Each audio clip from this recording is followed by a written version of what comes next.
नमस्कार मु शिशिर कुमार पंडा। आज शिशु कविता गुगुली शोईकी सपन देखे। कौन से स्वप्न देखे मु कवितार से प्रकाश करी। आशा करुँच आपण कविताटी भल लगे। गुगुलीटा किरिकिरी होई खाली हसिला। मामा पाखे जाई सी चक्का माड़ी बसिला।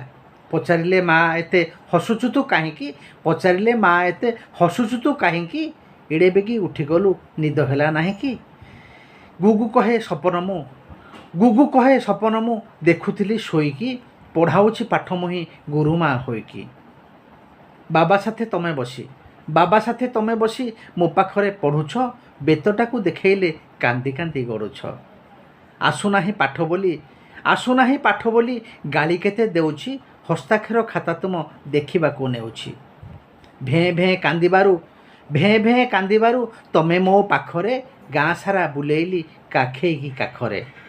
जह्न मामू टिपाटाकू देउ देउ मथारे, निद मोर भांगीगला तुमर ए कथारे, निद मोर भांगीगला तुमर ए कथारे।